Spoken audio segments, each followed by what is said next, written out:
Hello, beautiful souls. I am so excited to be here today. I had a beautiful discovery call and just really felt inspired to share with all of you why God has you in this challenging time. And many times, I know for myself, I found myself in what I would call like the dark night of the soul, right? When you just feel buried, you're underground, you are like, God, why? Why am I going through this? Why is this so hard? What is it that you have in store for me? Why? Right? I can remember times, many times in my life that I was always saying, why, why? I was like the little 3 and 4 year old little child that says why to everything, right? And so it brought me back to thinking about my first marriage. And at that time, I didn't believe in divorce because of my limiting beliefs and what I had learned in life. It just was something that I had a lot of shame and a lot of guilt around. And so I was in a marriage for almost 13 years. I was with this man for 13 years with my first marriage. And after the second year, I knew that maybe I had made a mistake or I needed to get out. So if you can imagine, what is that? 11, I'm like on live and having to do math. That's 11 years of thinking I needed to get out of the marriage. And I went through counseling with our church, and we separated for a while, and we went back, and I even heard God tell me that I was supposed to go back to him. Right. And you're thinking, oh my gosh, if you're in a bad marriage and you actually separated and you got out and then you went back, right? Like, for those of you that have experienced this, I know what you're thinking. You're like, you were out. Why did you go back? Because I heard God say that I was to go back. And I was given a vision way back then that it was like my hand in God's hand pulling my husband up out of the baptism water. Hello, Laura. And it makes me want to cry now because he hadn't been baptized. And it was shown to me that I had to go back so that he would be baptized. And lo and behold, I went back and he did get baptized. And then a few years later, when he died, he even came through to my second husband and said it was because, and I want to cry, because of me that he was baptized and went to heaven and all of this, and was thanking him. And so sometimes you get to see the reasons and sometimes you don't, right? And so when God has called us into this dark place, it can be very frustrating, and it can be like the why me, God? And I know I'm a true believer that God uses everything for good. And so anyway, I'm going to grab the Bible. This is my new go-to every day now. Like, it's always been my go-to, but it's even more now.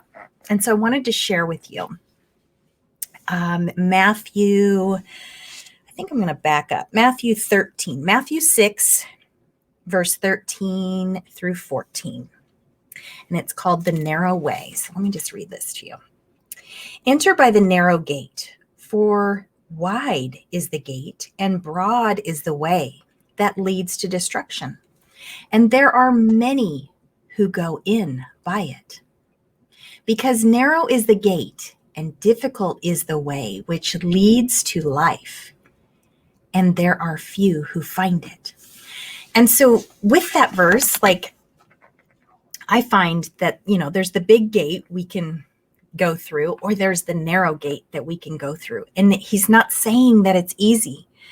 He's saying that it can be tough and there's destruction. And if we don't go through the narrow gate and we go through the wide gate, it's like we're taking our own path, and it may be the rougher path, right? And so all the paths are going to lead us to where we're supposed to go. And so I also want to, I jotted down some notes here. Let me share this. I wanted to share when God spoke to people that are in the Bible. When God spoke to Noah, he was like, hey, Noah, I need you to build an ark. What?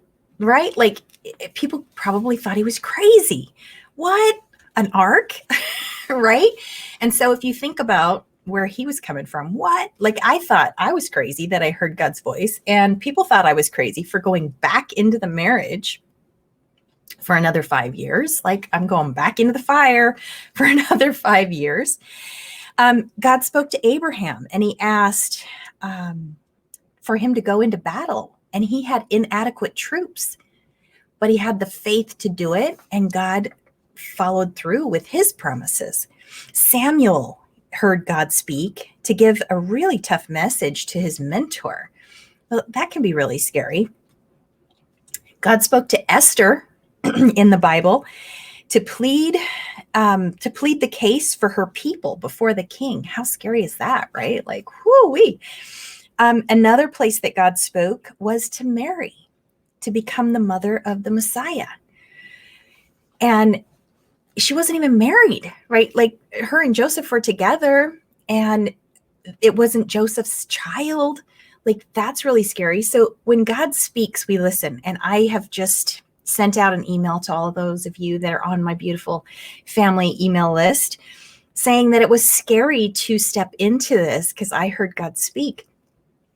But I want to go back to this gate that we're talking about, and why does God have us going through these tough things? And I have always said, when I'm going through something tough, I think I learned this in Bible study back in my 20s. When something is really tough for me, I visualize and think of it as God's sandpaper.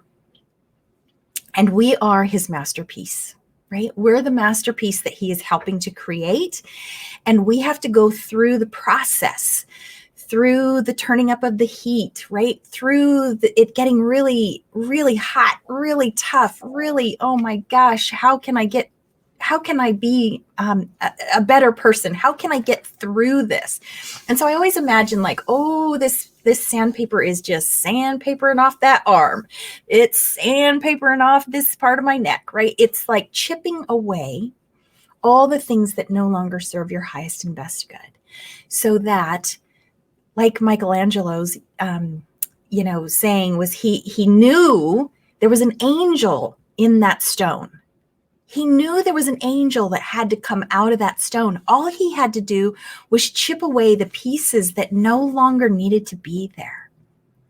And so when we go through these dark nights of the soul, when we go through this tough challenge, like in my marriage, and I was there for 13 years, and I wondered, God, why am I still here? Why do you have me going through this? Why am I so afraid to leave? Why? It was like, why? I had many journaling moments of tears and not understanding. But I know that God had me there for a reason, and it's a part of my story. It's a part of my story that's going to resonate for certain people in this group, for certain people all around the world, that I can help share with you what I've learned and what God has given me and blessed me, so that you can get there faster, so that you can know that it's okay, so that you can rest assured that you're not alone. The other story that popped out to me right before going live was like the butterfly. And the butterfly is a caterpillar before it's a butterfly. And it's a caterpillar, and then it goes into its cocooning stage, which I really think that we've all been in the cocooning stage these last few months this year. And when that caterpillar is in that cocooning stage, it's building its wings. It's releasing all the other caterpillar attributes that it no longer needs. And when it comes out of this cocooning stage, it's morphed into the masterpiece, this beautiful butterfly.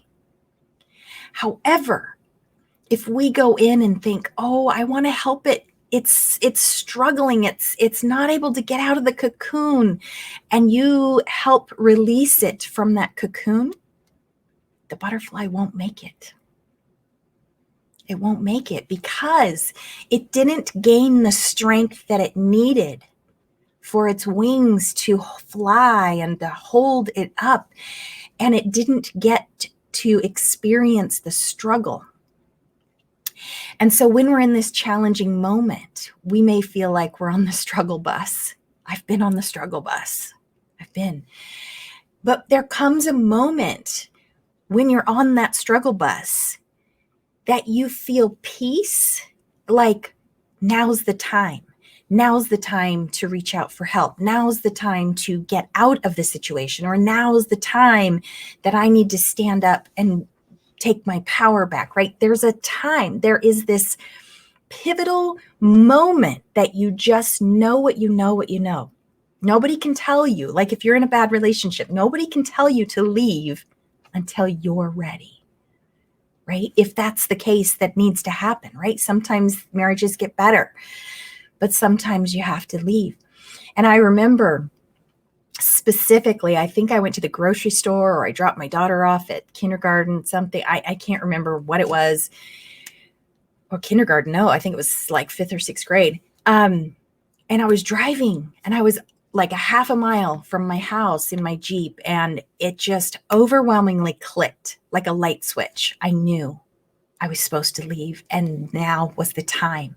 And I had an overwhelming peace about it. And I knew that God was like with me, and he's like, yes, beloved, like we're here, we're with you. And now's the time. And the thing about that moment was all the doors opened. It was scary, but all the doors opened. And I just followed the path, and I went through each door as they opened.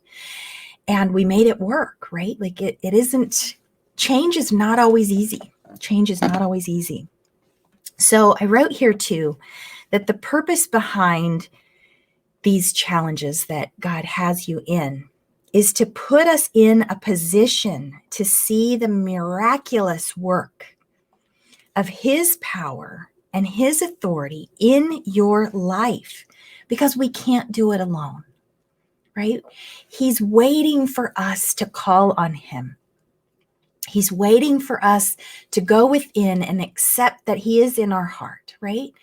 Open the eyes of my heart, Lord. Open the eyes of my heart. I want to see you. That is one of my favorite worship songs. And it reminds me every day, like I sing that every morning. It reminds me every day, are we calling upon him? Are we trusting him?